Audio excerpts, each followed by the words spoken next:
Imagine you're standing at the edge of a dark forest. You've been here your whole life, safe on the familiar path, the one everyone walks. Streetlights, rules, opinions that were handed to you before you could even speak. And one day, something inside you whispers, "There's more." That whisper terrifies you,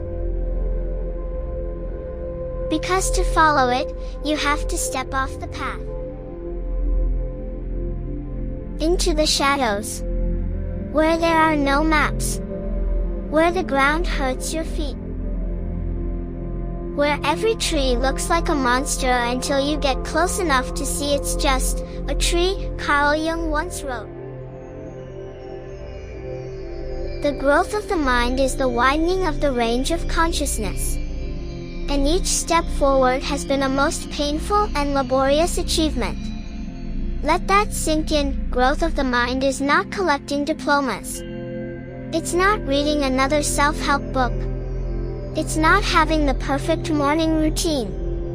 It is the widening of what you are willing to see, to feel, to carry. Tell me honestly, when was the last time you let yourself feel the full weight of your own anger, without rushing to fix it or justify it?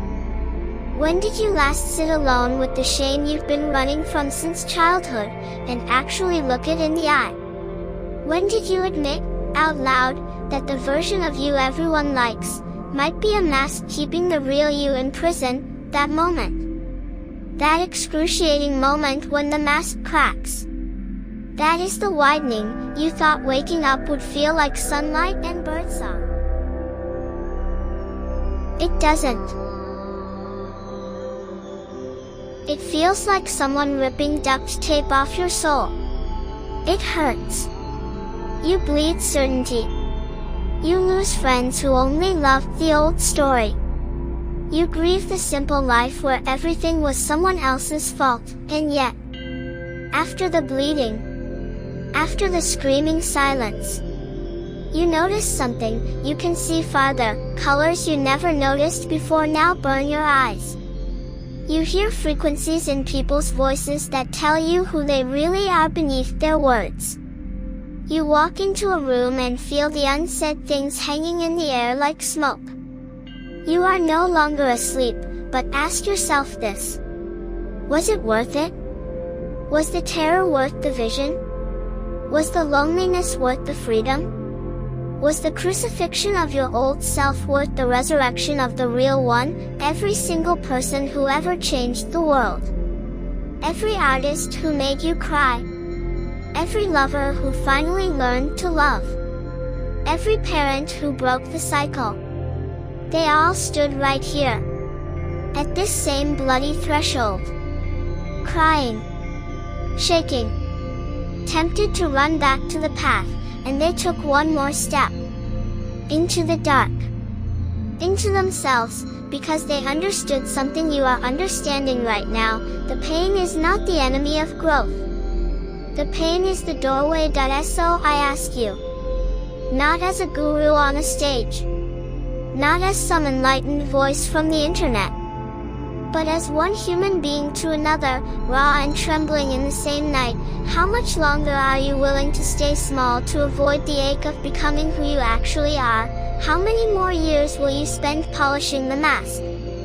When the real face underneath is dying to breathe, the forest is still there. The path is still lit. No one will blame you if you turn back. Most people do, but if you're tired, if you're so tired of pretending, then take the step. It will hurt. God, it will hurt. You will lose things you thought you couldn't live without.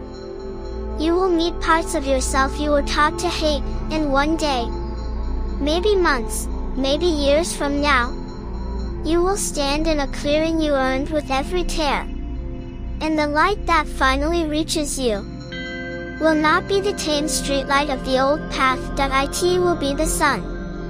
the real sun. And you will know, beyond any doubt, that every wound was worth it, because now, you can see, the growth of the mind is the widening of the range of consciousness. And each step forward has been a most painful and laborious achievement. Your turn, take the step.